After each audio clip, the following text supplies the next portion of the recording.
The vaccine diplomacy has been quite obvious from the beginning from China, but there's still a few issues with it, aren't there? That's right. The best known of the Chinese vaccines is Sinovac. But the problem with Sinovac is we have received data, that's to say we, the World Health Organization, on the first two of its trials, but not on the third. And that information still hasn't been released. We're not sure when it's going to come.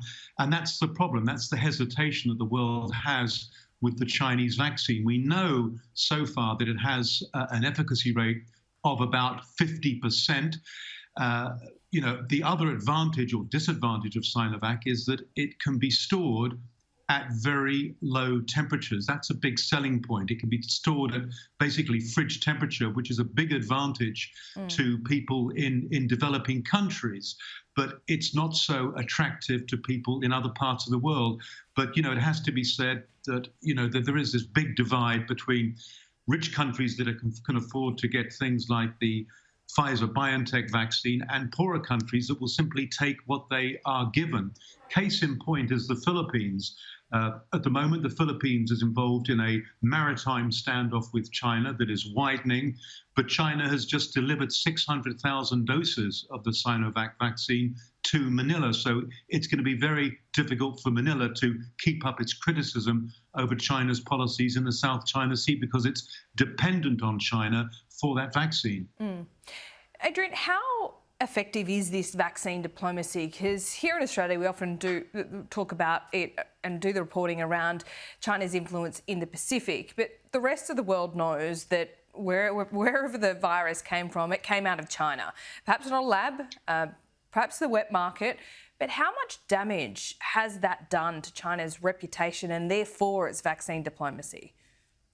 Well, as we said before, Laura, I think China wants to be remembered not as the country where the virus was first identified in Wuhan, but as the country that did so much to, save the world by providing, millions of vaccines to the world. You mentioned in your introduction that China was hoping to produce something like 5 billion doses of its vaccines by the end of next year. Well, it's also planning to inoculate 70% of its country by the end of this year and to provide getting on for 1 billion more doses to the world before the end of this year.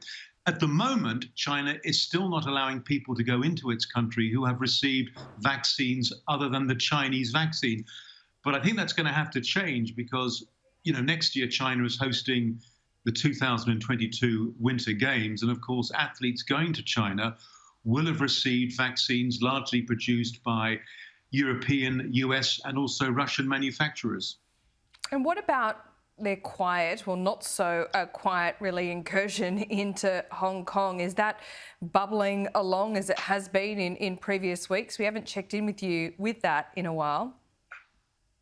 Well, we saw on Friday some of Hong Kong's best-known pro-democracy figures were convicted for taking part in a peaceful protest in 2019. They included Jimmy Lai, of course, and he's facing, in addition to that, 3 more charges under the draconian national security law. So I think whatever way you look at it, Jimmy Lai is facing the prospect of, the rest of his life in jail, and he is 73 years old.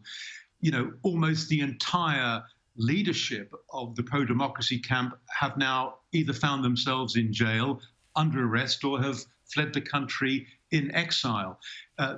China has essentially made it clear that anyone voicing criticism of the country, of its political system, runs the risk of finding themselves in the same position. Yeah. I mean, the court case we saw on Friday, of course, is just the beginning. There are hundreds of court cases going on almost every day in Hong Kong.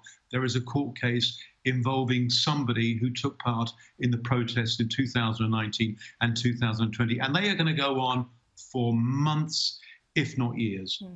A very nervous or nerve-wracking environment to be working in as a journalist, I imagine. So, Adrian Brown, on that note, we thank you very much for your time. Thank you.